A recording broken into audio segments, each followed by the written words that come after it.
Do comercial de poucos segundos ao filme do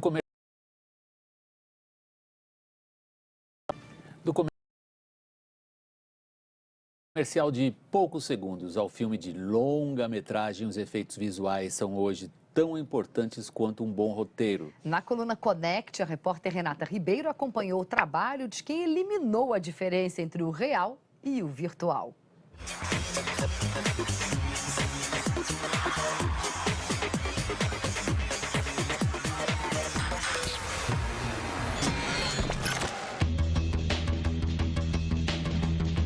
Quase ninguém mais fala em computação gráfica nas maiores produtoras de cinema, publicidade e animação do Brasil. O termo está ultrapassado. Remete aos anos 90, quando essas cadeiras eram ocupadas por programadores e não artistas. Fomos espectadores da evolução dessa tecnologia. Surgiram os personagens, cada vez mais expressivos, que se multiplicaram na tela. Cenários mágicos feitos para confundir o que é verdade e o que é fantasia do computador. Quando descobrir, chame de efeito visual ou pós-produção.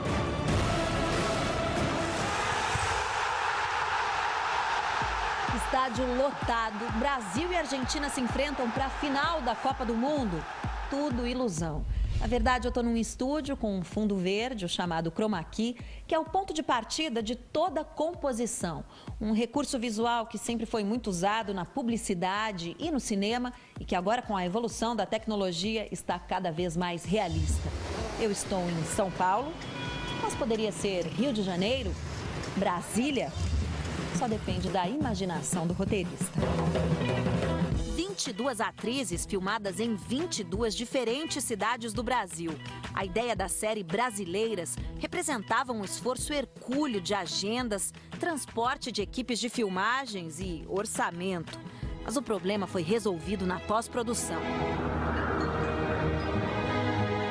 A Cláudia Gimenez, ela tem medo de altura e ela não saiu do chão para filmar.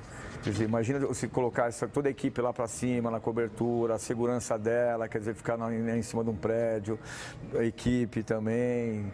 Quer dizer, foi feito do chão e a gente sobe uma equipe de plate, muito mais reduzida, muito mais simples. Plates é como eles chamam as cenas de fundo, cenário da ação. Carlos Vec coordenou as gravações e esteve pessoalmente em Brasília. Na maioria das vezes, não é uma regra, mas filma-se primeiro o ator no ambiente que ele tem que estar e do fundo a gente faz depois. E para casar as duas coisas, eu sempre anoto na filmagem que lente foi usada, que tipo de lente foi usada, que câmera que foi usada, o tamanho do frame, tudo é anotado.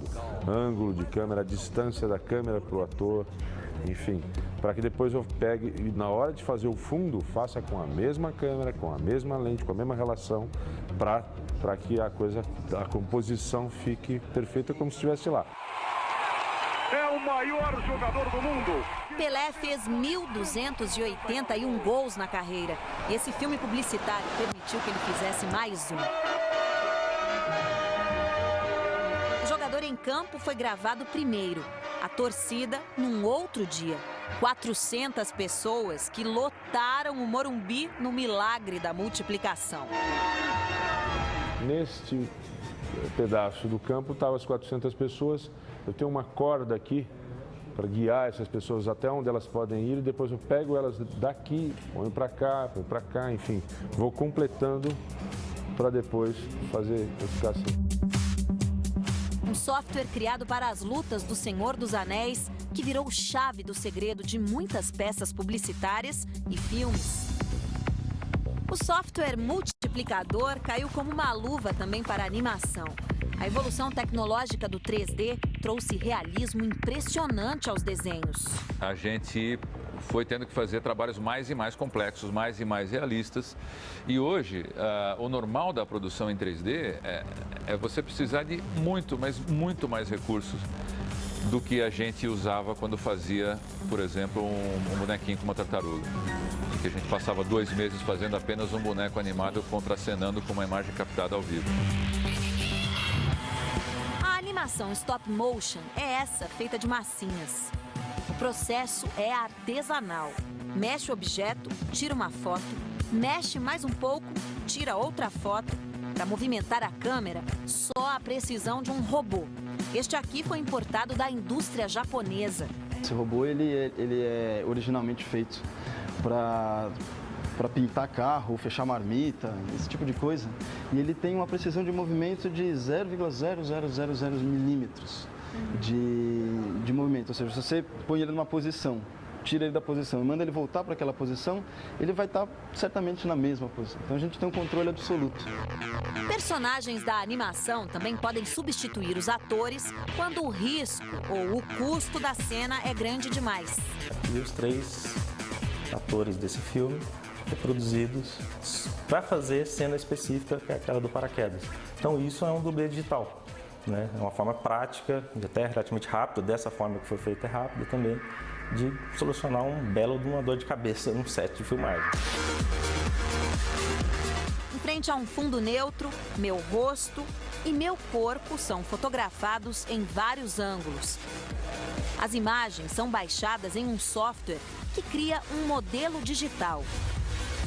Ele, aos poucos, ganha forma e movimento. Até que a repórter vira acrobata. Só com muita imaginação mesmo.